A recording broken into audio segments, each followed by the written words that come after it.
गाड़ी को रस्ट से बचाने के लिए हमने बताया फेंडर लाइनिंग्स प्रॉपर तरीके से अपनी जगह पर बैठे हुए हैं ताकि कुछ गैप्स के वजह से अंदर कीचड़ जाके जमा ना हो जाए। अगर फेंडर लाइनिंग वाली गाड़ी नहीं है तो उसमें एंटी रस्ट कोटिंग ठीक से होनी चाहिए। एयर कंडीशनिंग में डिफॉगिंग का कंट्रोल मैकेनिज़्म या उसके जो कमांड सिस्टम है उसको ज़रूर समझ लेना चाहिए। वाइपर को ठीक रखना चाहिए। टायर के ट्रेड को हेल्दी कंडीशन में होना चाहिए। एबीएस जिस गाड़ी में नहीं है उसमें गाड़ी को और थोड़ा ध्यान से चलाना चाहिए। और लास्टली, अगर आपका विंड स्क्रीन ग्लास पुराना हो गया है तो वाइपर के मार्क्स या कुछ स्क्रैच मार्क्स या डस्ट रहता है, डस्ट के ऊपर से पोंछने के बाद जो विंड स्क्रीन पुराना हो जाता है तो ऊपरी सतह में जो स्क्रैचेस होते हैं वो बड़े गंभीर हो जाते हैं, क्योंकि पानी भी ज़ोर से हो रहा है, वाइपर भी जल्दी जल्दी चल रहा है, ऑन कमिंग ट्रैफिक की लाइट भी आ रही है। तो यहाँ पे ग्लास का स्क्रैच प्रूफ या मार्क प्रूफ होना बहुत इम्पोर्टेंट। नमस्कार, हेड्स अप ऑटो में आपका बहुत बहुत स्वागत है। मैं हूं शक्ति प्रकाश और मॉनसून ने दस्तक दे दिया है। कैसे आप अपनी गाड़ी का रखरखाव करेंगे और सुरक्षा के दृष्टि से क्या कुछ करने की ज़रूरत है, इसी विषय पर आज बात करूंगा अपने ऑटो एक्सपर्ट अशोक प्रियदर्शी जी से। सर बहुत बहुत स्वागत है। धन्यवाद शक्ति जी। सर, मॉनसून ने दस्तक दे दिया है, ऐसे में मॉनसून के समय में गाड़ी चलाना कई बार ऐसा देखा गया बहुत रिस्की भी होता है। क्या जानने की ज़रूरत है हमारे दर्शकों को सेफ्टी के पॉइंट ऑफ व्यू से भी और ऐसे गाड़ी के मामले में, रख रखाव के मामले में? शक्ति जी, क्या होता है, जहाँ पे भी यूज़र को बहुत ज़्यादा फ्रीक्वेंटली वाटर लॉक्ड एरिया से जाना पड़ता है तो हम लोग ब्रीफली 2-3 चीज़ उसमें देखेंगे। एक, गाड़ी में रस्टिंग होती है तो बहुत लोग क्या करते हैं कि नीचे एंटी रस्ट कोटिंग वोटिंग करा लेते हैं, जो कि काफ़ी हद तक गाड़ी को बचाता भी है। परंतु एक जगह मुझे लगता है कि हम लोग मिस कर जाते हैं, वो है जो आपके चारों टायर्स हैं। तो नॉर्मली अगर आप एंटी रस्ट कोटिंग के लिए देते हैं अच्छी जगह तो लोग अच्छे से अच्छी टेक्नोलॉजी, अच्छा मटेरियल यूज़ करके कर देते हैं उसको। परंतु जो हमारे चारों व्हील्स हैं, व्हील्स के जो ऊपर का पोर्शन है जिसको हम लोग टायर वेल भी बोलते हैं, यही एक ऐसा एरिया है जहाँ पे लगातार पानी का छींटा पड़ता रहता है। पानी के साथ अगर कुछ कंकड़ पत्थर होते हैं तो वो भी उस पर जाकर टकराते हैं।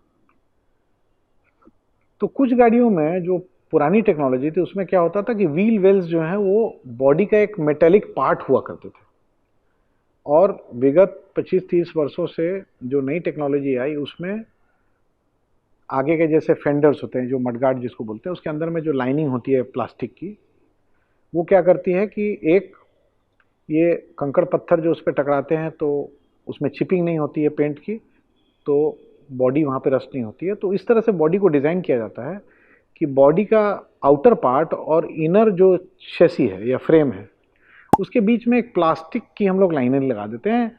कुछ केसेस में आगे वाले व्हील में तो अमूमन अब सभी गाड़ियों में आता है, और पीछे वाले व्हील्स में भी अधिकतम गाड़ियों में आता है। परंतु कुछ गाड़ियां जो थोड़ी लो कॉस्ट हैं या थोड़ी छोटी हैं या कुछ जो यूटिलिटी व्हीकल्स हैं, वैन टाइप के व्हीकल्स हैं, उसमें शायद अभी भी कुछ गाड़ियों में ये प्लास्टिक जो आपका टायर वेल है उसके ऊपर में प्लास्टिक की लाइनिंग्स नहीं लगी होती हैं। तो प्लास्टिक है उसमें रस्ट नहीं लगेगा, कंकड़ पत्थर से उसमें डैमेज नहीं होगा।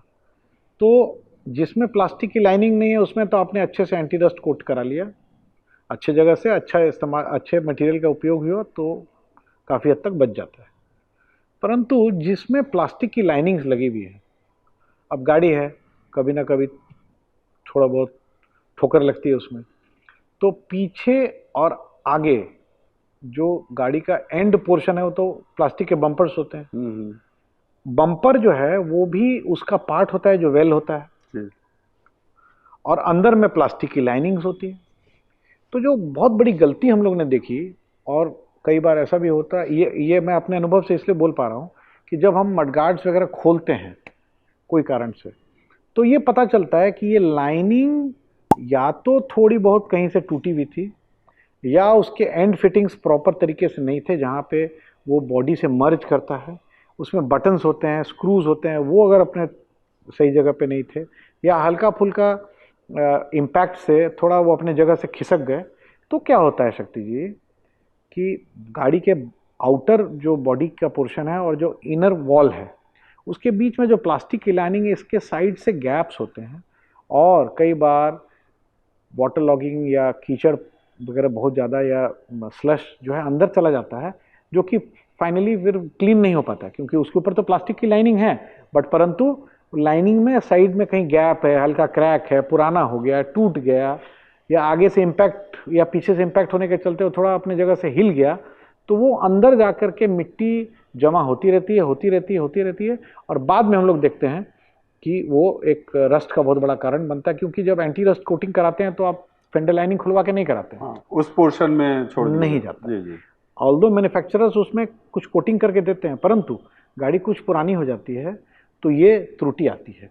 तो मेरा एक सुझाव है अपने व्यूअर्स से कि मानसून में अपने टायर वेल्स के ऊपर में, जो टायर के ऊपर का पोर्शन होता है, जो वेल होता है, जो गड्ढानुमा जो जगह होती है, उसका इंस्पेक्शन जरूर करें। अगर उसमें प्लास्टिक या साउंड डैम्पिंग का कोई मटेरियल का लाइनिंग है तो उसको जरूर देखें कि वो लाइनिंग एकदम दुरुस्त है, अच्छे से गाड़ी में फिटेड है, ताकि उसमें कोई गैप्स नहीं हो और पानी का या कीचड़ का छींटा जो है वो उसको क्रॉस करके अंदर के कैविटी में जाकर के जमा ना हो जाए, उसके चलते रस्ट ना हो। ये मुझे ऐसा लगता है, मैंने काफ़ी रिसर्च भी किया, बहुत जगह ये इन्फॉर्मेशन सटीक तरीके से नहीं दी गई है, तो मेरे हिसाब से ये बहुत इंपॉर्टेंट है, मिस आउट हो जाता है। एंटी रस्ट कोटिंग के साथ साथ ये लाइनिंग जो टायर वेल की लाइनिंग्स हैं, इसका इंस्पेक्शन मानसून से पहले जरूर हो जाना चाहिए। अगर किसी गाड़ी में एंटी रस्ट कोटिंग है तो उसकी लाइफ क्या होती है, कितने दिनों तक वो इफेक्टिव होता है? देखिए शक्ति जी, अल्टीमेटली कोई भी चीज़ की लाइफ उस पर डिपेंड करती है कि आप टेक्नोलॉजी क्या यूज़ कर रहे हैं और उस टेक्नोलॉजी में कितने पैसे खर्च कर रहे हैं। जी। कुछ मैन्युफैक्चरर्स की प्रायोरिटी ये होती है कि उस पर हम कॉम्प्रोमाइज़ ना करें। कुछ मैन्युफैक्चरर्स उसको थोड़ा सा कॉस्ट कट करने के लिए हो सकता है कि कोटिंग की जो थिकनेस है या कोटिंग की जो स्प्रेड है उस तरह से शायद नहीं कर पाते हैं। अगर आप एंटी रस्ट कोटिंग कराना चाहते हैं तो मेरा सुझाव है, जब गाड़ी ब्रांड न्यू हो उसी समय करा लीजिए, क्योंकि उस समय नीचे से गाड़ी साफ़ सुथरी होती है और जो भी आप कोटिंग करते हैं, जो बेसिकली कोटिंग वो करानी चाहिए जिसमें कि चारकोल बेस्ड नहीं होना चाहिए, वो होना चाहिए जिसको हम लोग बोलते हैं स्टोन गार्ड, ताकि पत्थर कंकड़ पत्थर भी अगर लगे तो वहाँ पे वो कोटिंग चिप होके निकले नहीं। अमूमन देखा गया है कि अगर नई गाड़ी में आप करा लेते हैं तो 3-4 साल तो, अगर कुछ बॉडी में एक्सीडेंट वगैरह नहीं हुआ तो 3-4 साल तो ओरिजिनल मैन्युफैक्चरर का जो कोटिंग होता है वो भी ख़राब नहीं होता है। परंतु हमने देखा है कि अगर आपने प्रॉपर टेक्नोलॉजी का एंटी रस्ट कोटिंग एकदम गाड़ी जब नई उस समय अच्छे से करा लिया और जो वर्कशॉप उसको अप्लाई कर रही है उसने ईमानदारी से एकदम अच्छे से कर दिया, तो 7-8 साल मेरे अनुभव से रस्ट नहीं लगता है। बरसात के मौसम में सब लोग बोलेंगे कि वाइपर ब्लेड अच्छा होना चाहिए, और ये शायद हमारे जितने भी यूज़र हैं या व्यूअर्स हैं वो समझते हैं वाइपर ब्लेड बरसात में ही उसकी सबसे ज़्यादा आवश्यकता है, तो वाइपर ब्लेड तो दिखा ही लेना चाहिए। उसको बहुत ज़्यादा हम लोग क्योंकि हमारे पास वीडियोस में हमने बहुत डिटेल में वाइपर के बारे में बताया, तो हमारे दर्शकों से मेरा अनुरोध है कि एक बार उसको देख लें, पुराने वाइपर वाले वीडियो को, तो आपको शायद बहुत ज़्यादा क्लैरिटी आ जाएगी। परंतु हाँ, मानसून में वाइपर को भी ध्यान रखना। तीसरा और चौथा जो पॉइंट है, गाड़ी को एयर कंडीशनर चला करके और मानसून में चला रहे हैं, तो मानसून में क्या होता है कि ह्यूमिडिटी बहुत हाई होती है और एम्बिएंट टेम्परेचर भी बाहर का कम हो जाता है। तो आप देखते होंगे गाड़ी के शीशों पे फॉगिंग बहुत होती है। तो फिर उस पर एक हमारा वीडियो है जो मैं अगेन अपने दर्शकों को बोलूँगा कि आप अपने एयर कंडीशनिंग सिस्टम से कैसे गाड़ी के शीशों को डिफॉग करते हैं ताकि आपकी विजिबिलिटी मेंटेन रहे, और वो आपके लिए एक सेफ्टी के पॉइंट ऑफ व्यू से काफ़ी इम्पोर्टेंट है। तो डिफॉगिंग को ज़रूर समझ लेना चाहिए सिस्टम को, और अगर नहीं है तो एक प्रॉपर टेक्निकल टीम से कंसल्ट करके अपने गाड़ी के एयर कंडीशनिंग सिस्टम के कंट्रोल्स के यूसेज के बारे में समझ लेना चाहिए कि डिफॉगिंग कैसे होती है। जहाँ हेवी वर्षा होती है वाइपर चलता है, और आगे से मान लीजिए अब रात में चल रहे हैं तो आगे से ऑपोजिट साइड से आने वाली गाड़ियों की लाइट भी पड़ती है। यहाँ पे अगर आपके गाड़ी के फ्रंट विंड स्क्रीन में स्क्रैचेस हुए या ब्लेमिश मार्क्स हुए या वाइपर ब्लेड के मार्क्स अगर हुए, पुराना हो गया, ये एक बड़ा क्रिटिकल पॉइंट हो जाता है कि बारिश तेज, आप वाइपर बहुत ज़ोर ज़ोर से चला रहे हैं या तेज़ी से चला रहे हैं और बारिश भी बहुत ज़ोर से हो रही है और आगे से लाइट भी आ रही है, तो यहाँ पे ब्लाइंडिंग की सिचुएशन हो सकती है। इसमें बहुत इम्पॉर्टेंट है कि आप अपने ग्लास को ज़रूर चेक करा लें मानसून से पहले। अगर विंडस्क्रीन ग्लास में वाइपर मार्क्स हैं या आपको उससे लगता है कि बाहर आगे से जो लाइट आती है थोड़ी डैजल करती है, तो मेरे ख्याल से ये भी आपके इम्पॉर्टेंट पॉइंट ऑफ कंसिडरेशन में होना चाहिए कि विंडस्क्रीन ग्लास को हमको रिप्लेस करना है तो रिप्लेस करें, या जो भी उसकी रेमेडी है उसको कर लें। और लास्टली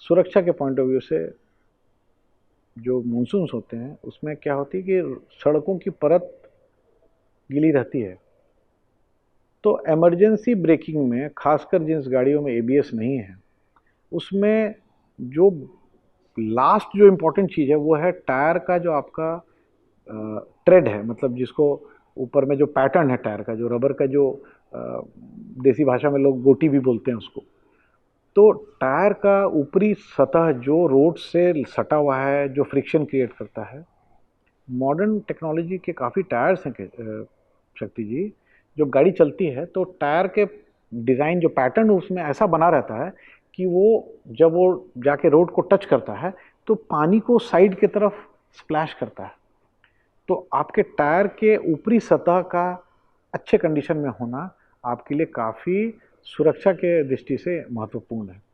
तो ये कुछ चीज़ें हैं जो मुझे लगता है एज ए रिस्पॉन्सिबल चैनल हम लोग को अपने दर्शकों को बताना चाहिए कि ये 4-5 चीज़, बहुत सारी ऐसी और चीज़ें हो सकती हैं, हर गाड़ी में कुछ ना कुछ वेरिएशंस हो सकता है, परंतु ये 3-4 चीज़ें जो हमने बताई आपको, इसका ज़रूर से ज़रूर आकलन होना चाहिए मानसून से पहले, और इसको देख करके और इसको ठीक करा लेने की ज़रूरत है। तो समय हो चला है डेमो का, और चलते हैं डेमो की ओर।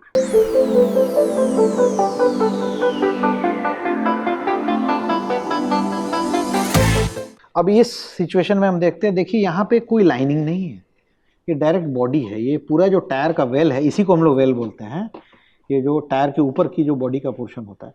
अब यहाँ देखिए ये सीधा पूरा शीट मेटल है, यहाँ पे कोई प्लास्टिक की लाइनिंग नहीं है, तो इस तरीके के सिचुएशन में हमको एंटी रस्ट कोटिंग यहाँ प्रॉपर तरीके से है कि नहीं इसको देख लेना है, पेंट कहीं से निकला हुआ है कि नहीं, कहीं से बॉडी एक्सपोज है कि नहीं देख लेना है।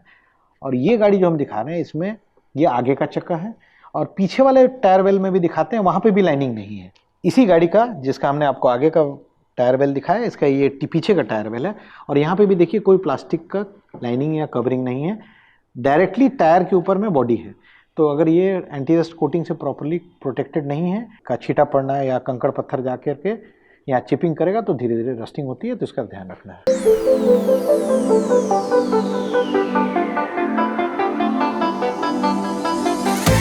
गाड़ी की बाहर की बॉडी है और ये अंदर का हिस्सा है जो सब फ्रेम या शेसी फ्रेम का हिस्सा है।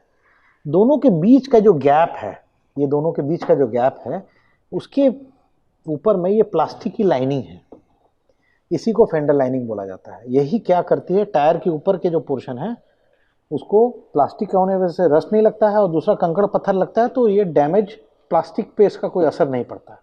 तो ये देखिए ये प्लास्टिक के फेंडर लाइनिंग।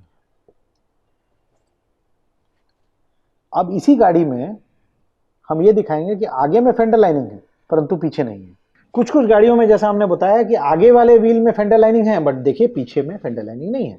तो फिर यहाँ पे ध्यान रखना है कि पीछे वाले टायर वेल में आपको आपका जो सरफेस है, बॉडी सरफेस है, वो प्रॉपरली कोई ना कोई कोटिंग से प्रोटेक्टेड रहे जिससे चलते रस्ट ना लगे।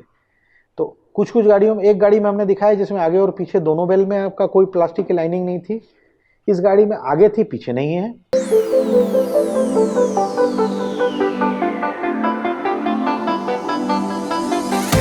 ये पिछला चक्का का टायर वेल है, ये पीछे चक्के के टायर के ऊपर का वेल है ये। और देखिए प्लास्टिक से, लाइनिंग से प्रॉपर तरीके से कवर्ड है। तो इसमें क्या होता है कि पानी और कंकड़ पत्थर वो प्लास्टिक तक ही पहुंच पाते हैं और उसके पीछे नहीं जा पाते हैं। तो इससे आपके बॉडी का प्रोटेक्शन, क्योंकि यहीं पे सबसे ज़्यादा चांसेस होते हैं रस्ट स्टार्ट होने के।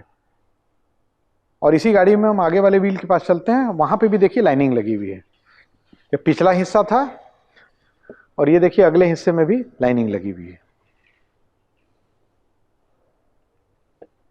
और अगर हम बहुत ध्यान दें तो ये लाइनिंग जो है ये बॉडी के आउटर हिस्से और इनर हिस्से के बीच की जो कैविटी है, जो गैप है, उस पे ये लाइनिंग लगी हुई है।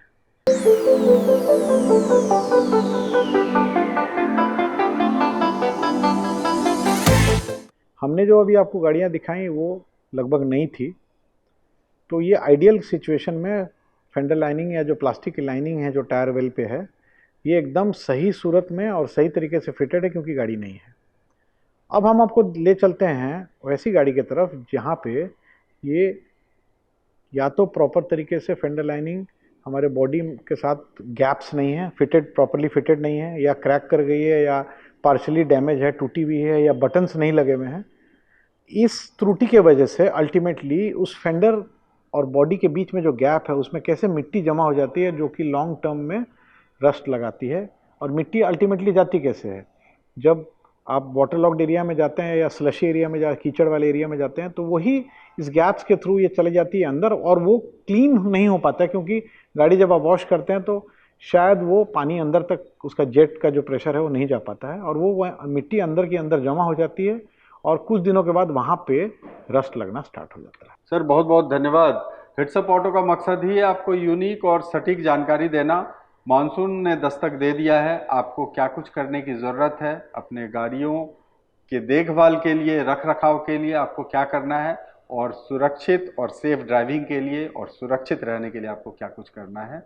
और हिट्सअप ऑटो का यही मकसद भी है कि अपने दर्शकों को हमेशा नई और यूनिक जानकारी देना। हिट्सअप ऑटो को अगर अब तक आपने सब्सक्राइब नहीं किया तो ज़रूर से कर लें, और हमारे फेसबुक और इंस्टाग्राम को फॉलो करें और लाइक करें पेज को। दीजिए अभी के लिए इजाज़त। शक्ति प्रकाश को बहुत बहुत धन्यवाद।